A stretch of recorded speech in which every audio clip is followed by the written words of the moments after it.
Like and subscribe. This video is going to be short and to the point because it's late and I wish I were in bed now. I did videos on propaganda. 2 videos before this, they gave examples. This video is going to give you the 4 things necessary to recognize propaganda on TV. The first thing I want to say though is that the only power the devil has is lies and deception. Lies and deceptions. And nowadays, that is called propaganda. And you get the propaganda, and the best medium to transmit propaganda is television. Then radio, newspapers like that. But television is really where they concentrate their effort. Now, the first thing that you have to realize when it comes to propaganda is that you have to recognize the source. Is the source a trusted source? Does it have a dog in the game? Is it a trusted source? For instance, Fox News. Can you trust Fox News to tell you the truth? Have they ever lied to you? Well, the answer is yes. They lied about the Dominion voting machines. And they cost them a little over $750 million.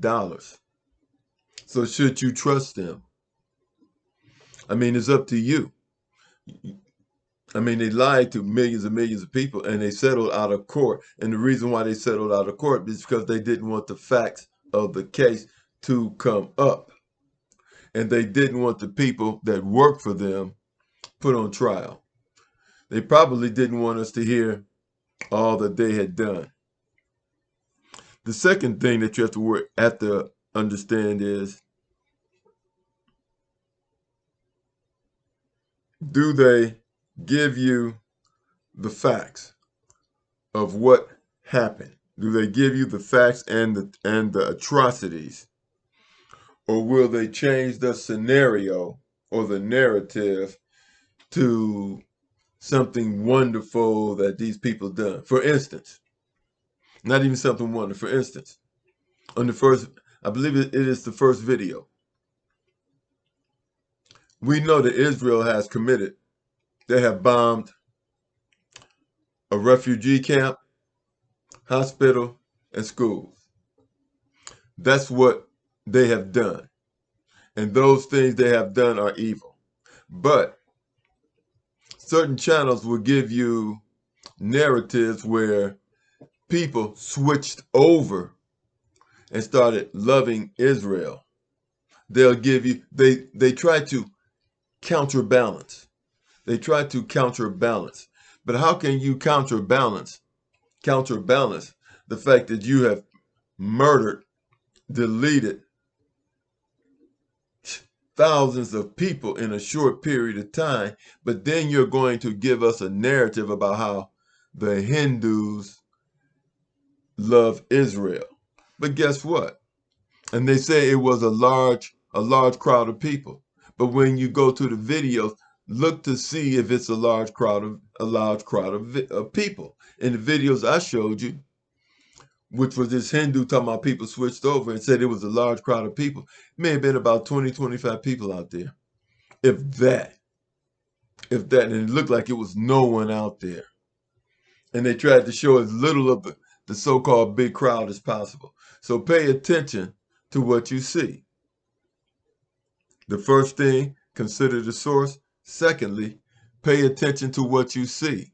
Are they talking about the incident that the atrocities the people have done, or are they talking about people all of a sudden loving these people? They're flipping the script about telling you to love these people for no reason whatsoever, just because someone else did it. That's flipping the narrative. And is also ignoring the facts. Now, the third thing that they will do, they will give you false reasons for the atrocities. That's part of propaganda. They give you false reasons for the atrocities. For instance, bombing of the refugee camp. They admitted they bombed the refugee camp. They couldn't help but admit it because everybody knew they did it.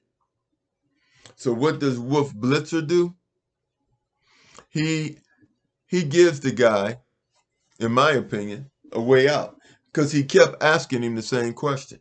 They asked him why you did it because he said there was a high-ranking official of Hamas in the refugee camp, so that's why we bombed it.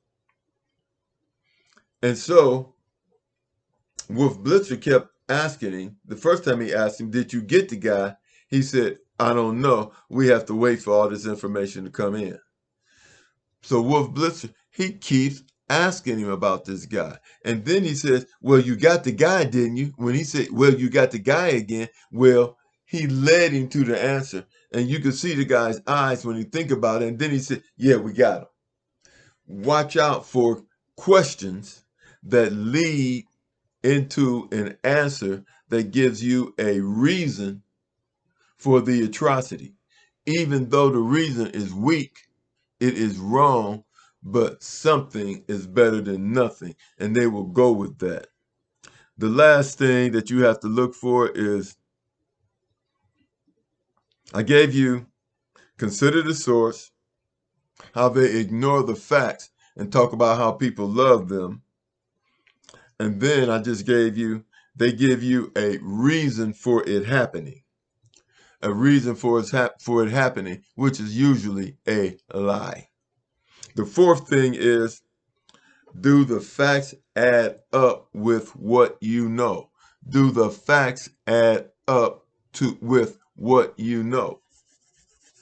You see, we know that Israel is committing genocide in Palestine. They are committing genocide. That's exactly what they're doing. So, this is not a war. They keep calling it a war, but it's not a war. We know that this is genocide. Genocide is when you wipe out a people, when you are trying to wipe out a people. And see, the United States is part of this. And when the United Nations came up with a peace plan, a ceasefire plan, the only objection was the United States. But yet and still, the United States wants us to believe that they care about the Palestinian people. And even though they did not stop the violence, they did not stop the genocide.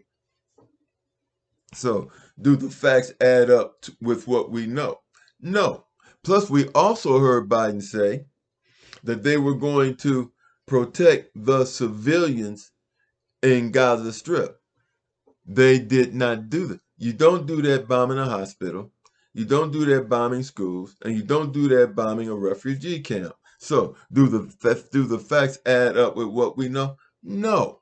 And you have to stay firm in the truth. Don't let them sway you. They will try to sway you with lies and deception. They will try to sway you with lies and deception. Consider the source. Do they ignore the facts and atrocities and try to tell you something positive about the person who committed the atrocities? Do they try to give you false reasons for why a thing happened? Do they try to give you false reasons? And then, like I say, is the reporter leading the witness?